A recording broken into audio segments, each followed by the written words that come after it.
All right, in this lesson, we're looking at mitosis, which is part of cell replication. This is topic 1.6. Quite a lot of dot points here, and the ones coloured blue are the specific ones we are going to talk about in this lesson. All right, some cell facts to start us off. You have between 75 and 100 trillion cells in your body, right?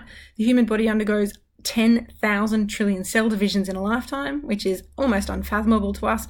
We have 300 million cells dying in our body every minute. So it's really important that cells can undergo that replication because they need to repair things, they need to help us grow, they need to replace things, all right? They are really important in development, in embryos, obviously, and they are the kind of asexual reproduction that's going on in single-celled organisms.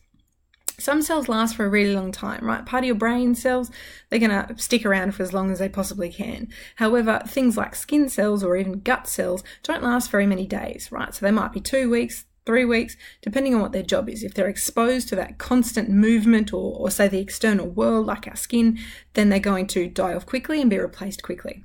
Mitosis is the process that is dividing the nucleus into two identical nuclei. Now, we're talking about cell division. Cell division as a whole is one thing, but mitosis is that division of the nucleus. It is producing two identical nuclei, okay? It's occurring in all parts of the body, the only exception being in some sex organs where they're doing another process called meiosis, which we'll look at later. The cell cycle is what every cell is going through round and round and round on a clock, right? M phase is the mitosis phase, and that's just this bit. But most of the time, the cell isn't going through mitosis. It's doing its normal functioning, okay? And there are other sections here. So G1, S phase, and G2, which is all part of interphase.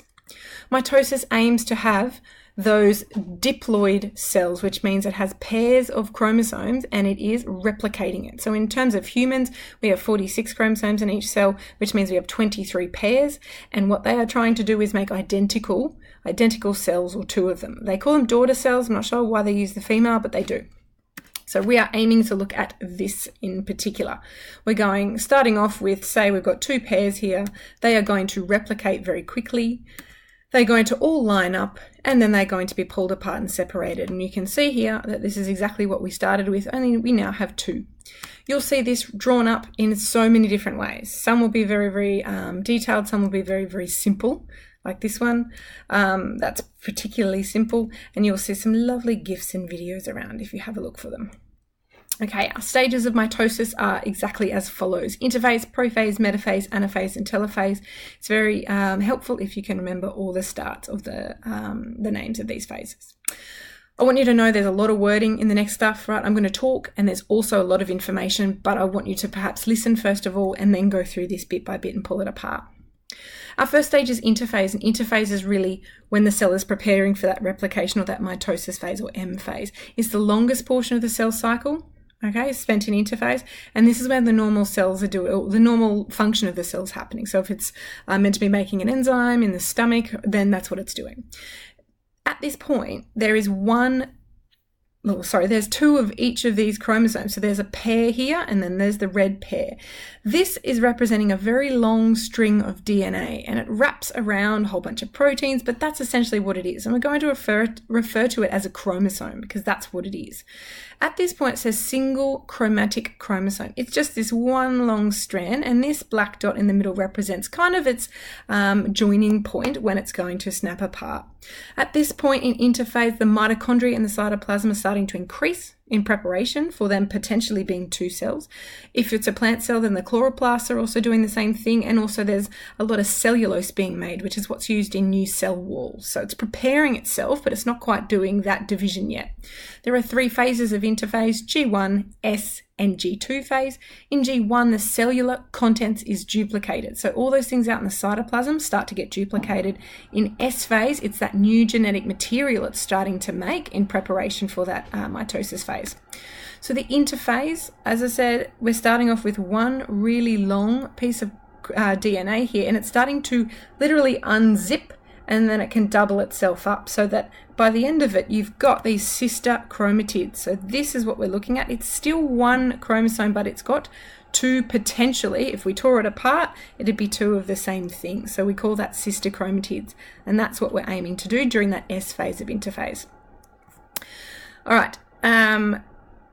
the BioNinja has a really good acronym here for this interphase and all the functions of interphase or things happening in interphase. All right, prophase. In prophase, the DNA begins to supercoil. It starts to twist in on itself in order to fit into that nucleus because there's so much of it, okay? And it's wrapping around proteins over and over and over. And this is where they start to become visible under the microscope.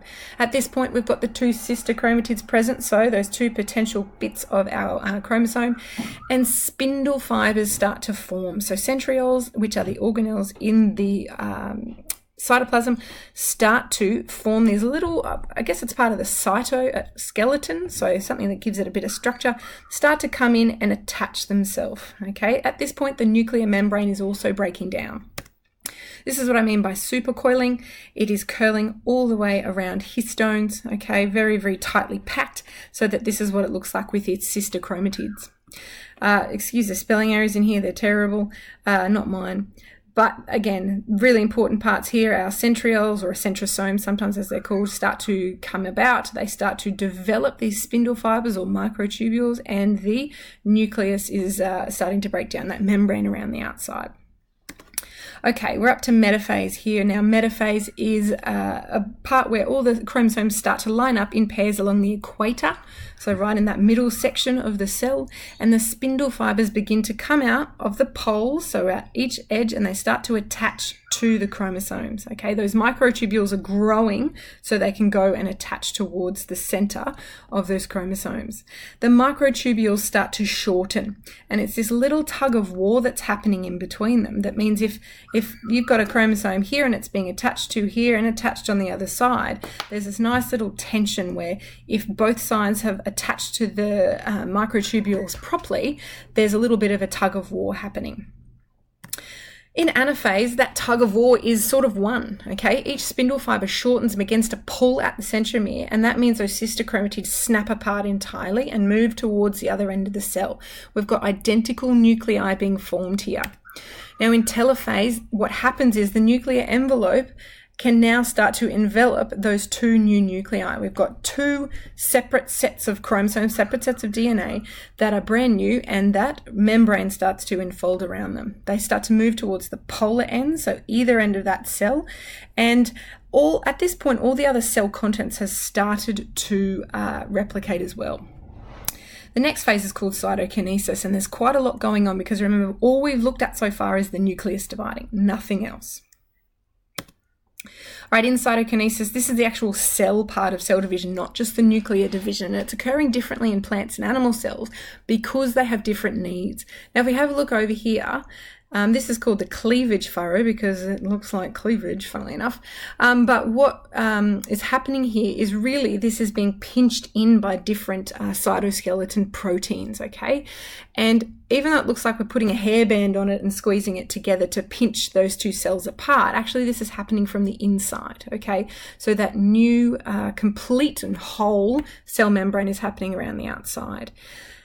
Over here in the plant cell, though, they actually need to make a cell wall on the outside of those two membranes. So these membranes are forming on the inside of one outer cell wall, but what happens is there's a kind of a big gap in here once those two new cell membranes are made, and so they start using exocytosis to push out some new cellulose to build that cell wall. You can see that black cell wall there has been rebuilt. You're going to see mitosis drawn in so many different ways, right? Nice clear ways, but we need to start to look at, say, more specific drawings, but then also some really good pictures down the microscope, which will help us to be able to identify those cells at each phase of mitosis down a microscope in say you might look at an onion root cell. Okay, the mitotic index is nicely explained by BioNinja, and it's about the mitotic index is the number of cells in mitosis divided by the total number of cells in that field. And a really good way of doing that is looking at cells with visible chromosomes, because we know at prophase, that very first phase of mitosis, that's when the chromosomes or the DNA inside become quite visible, right? Mitosis can happen in very real time, and they can film it and they can put lots of different dyes in here. So try and identify the spindle fibers that are coming out. They're pulling those to the ends of the poles, and in the end we've got a doubling of all those cells all in the same space, so it becomes quite crowded. So there are our phases of mitosis. It's important to know exactly what is happening to the nucleus in each of those phases, and then also to the cell contents. And there are all of our dot points again.